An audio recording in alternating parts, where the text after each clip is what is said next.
Medical की परीक्षा में ओबीसी आरक्षण लागू किया। ये भाजपा है जिसने एससी एसटी के आरक्षण में जो पॉलिटिकल आरक्षण होता है वो हर 10 साल में बढ़ाना होता है। पहले अटल जी की सरकार को मौका मिला था, उन्होंने 10 साल बढ़ाया, फिर मोदी को मौका मिला, हमने भी 10 साल बढ़ाया। जय श्री राम मित्रों, आज बहन जी को बहुत ही ठगा हुआ महसूस हो रहा है। जिस तुष्टीकरण की राजनीति को नकारते हुए हमने कांग्रेस को ठोकर मारी, आज भारतीय जनता पार्टी संघ वही राजनीति कर रही है। जिस देश का प्रधानमंत्री हर मंच से आज अपनी जाति बता रहा है, उस देश में आप जातिवाद खत्म करने का सपना कैसे देख सकते हैं? आज मोदी जी का यह भाषण देखकर मन बहुत दुखी हुआ।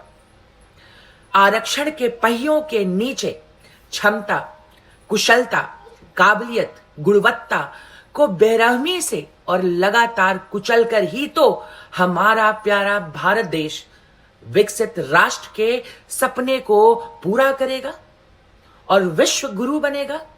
जय श्री राम मित्रों, मैं रेवा द्विवेदी अपने चैनल पर आप सबका स्वागत करती हूं। आप सबसे हाथ जोड़कर सविनय निवेदन है कि मेरे चैनल को सब्सक्राइब करके बहन जी के छोटे से परिवार का हिस्सा बने।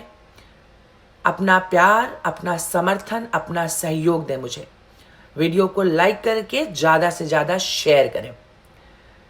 आदरणीय श्री नरेंद्र मोदी जी, या कहें हमारे प्यारे प्रधान सेवक मोदी जी, काश आपने अपनी जाति 2014 के पहले बताई होती तो आज हमें इतना ठगा हुआ महसूस न होता।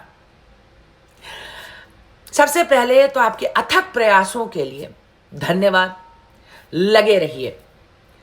जब हिंदुओं ने 2014 में आपको वोट दिया, तब आपने ना तो अपनी जाति बताई और ना ही हिंदुओं ने जानने का प्रयास किया। हमने तो आपको वोट दिया क्योंकि हम अखंड भारत का सपना सजाए बैठे थे। हमने आपको वोट दिया क्योंकि हम भारत को विश्व गुरु बनता हुआ देखना चाहते थे। देखिए, एक तरफ हम वैश्विक स्तर पर आतंकवाद और जिहादी मानसिकता से लड़ रहे हैं। हम उन शक्तियों से जूझ रहे हैं जो भारत की अखंडता को खंडित करना चाहती हैं। यह देखना कितना दुखद है कि जहां हम हिंदुओं को एक चट्टान की तरह खड़ा होना चाहिए था, वहां हमें भीतर से खोखला किया जा रहा है। सच्चाई यह है कि देश के लगभग 9 राज्यों और केंद्र शासित प्रदेशों में हिंदू समाज अब अल्पसंख्यक की श्रेणी में आ खड़ा हुआ है।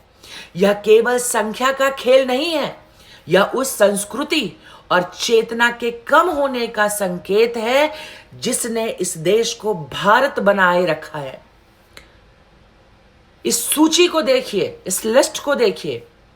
मिजोरम, लक्षद्वीप, नागालैंड, मेघालय, जम्मू कश्मीर, लद्दाख, अरुणाचल प्रदेश, पंजाब, मणिपुर और सिक्किम, इन राज्यों में हिंदू अब बहुसंख्यक नहीं रहा।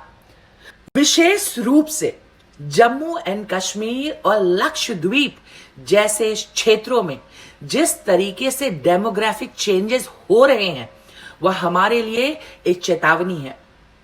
देखिए, एक तरफ जनसंख्या विस्फोट और दूसरी तरफ योजनाबद्ध तरीके से किया जा रहा धर्मांतरण, यह दोनों देश की अखंडता के लिए घातक सिद्ध हो रहे हैं। हम अक्सर कहते हैं कि लोकतंत्र सुरक्षित है, संविधान महान है, लेकिन क्या आपने कभी सोचा है कि जब समाज का भूगोल बदलता है, डेमोग्राफिक चेंजेस होते हैं, तो ये शब्द केवल और केवल कागजों पर ही रह जाते हैं? एक तरफ संविधान की ताकत पर भी नजर डाल लीजिए। हाँ, आर्टिकल 25 द्वारा धर्मांतरण, आर्टिकल 26 द्वारा लैंड जिहाद, आर्टिकल 29 का उपयोग करके बहुविवाह करना, आर्टिकल 30 का उपयोग करके नफरती तालीम लेना। लोकतंत्र का उपयोग करेंगे ताकि सत्ता की सीढ़ियां चढ़ सकें, और जिस दिन वो ताकतवर होंगे वे इसी लोकतंत्र को जड़ से खत्म कर देंगे। वे अल्पसंख्यक बनकर अधिकारों की मांग करेंगे, और जब प्रभाव बढ़ेगा तो बहुसंख्यक समाज के अस्तित्व को ही मिटाने का प्रयास करेंगे। वो संविधान की शपथ लेंगे ताकि कानूनी सुरक्षा मिल सके, लेकिन उनका अंतिम उद्देश्य इसी संविधान को खत्म करके, बदल करके अपनी कट्टरपंथी विचारधारा थोपना है। नेताओं की चाल देखिए। आज के चंद स्वार्थी नेताओं ने फूट डालो और राज करो की उसी नीति को अपनाया है जिसे अंग्रेज छोड़कर चले गए। जातिवाद का फैलता हुआ जहर। जब जब हम राष्ट्र के नाम पर एक होने लगते हैं, कोई नेता आकर हमें जातियों में बांट देता है। हमें भाई भाई से लड़ा दिया गया है।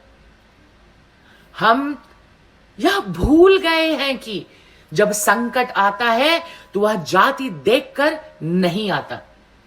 भैया, इतिहास गवाह है, जब जब हम जातियों में टूटे हैं तब तब बाहरी ताकतों ने हमें लूटा है। मेरे भाइयों, हमें यह समझना होगा कि यदि हम जातिवाद के नाम पर आपस में लड़ते रहे तो वह दिन दूर नहीं जब हम अपनी ही जमीन पर बेगाने हो जाएंगे।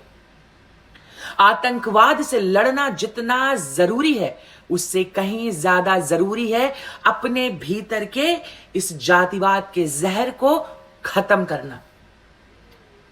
यदि हम संगठित नहीं हुए तो इतिहास हमें कभी क्षमा नहीं करेगा। मेरे भाइयों, हमें सीमाओं की सुरक्षा के साथ साथ अपने समाज की जनसांख्यिकीय सुरक्षा, डेमोग्राफिक सिक्योरिटी पर भी ध्यान देना होगा। याद रखिए, राजनीति आएगी जाएगी, नेता आएंगे और जाएंगे, लेकिन यह राष्ट्र और इसकी संस्कृति अटल है। याद रखिए आप। जय हिंद, जय भारत। एक रहें, सेफ रहें, और योगी आदित्यनाथ का यह नारा कभी ना भूलें कि बटोगे तो कटोगे। जाते जाते हाथ जोड़कर एक बार फिर से सविनय निवेदन करना चाहूंगी कि मेरे वीडियो को लाइक करें, चैनल को सब्सक्राइब करें, और ऐसे ज्वलंत मुद्दों पर बहस जारी रखने के लिए मेरा सपोर्ट करें, समर्थन करें, अपना आशीर्वाद और प्यार दें। जय श्री राम मित्रों।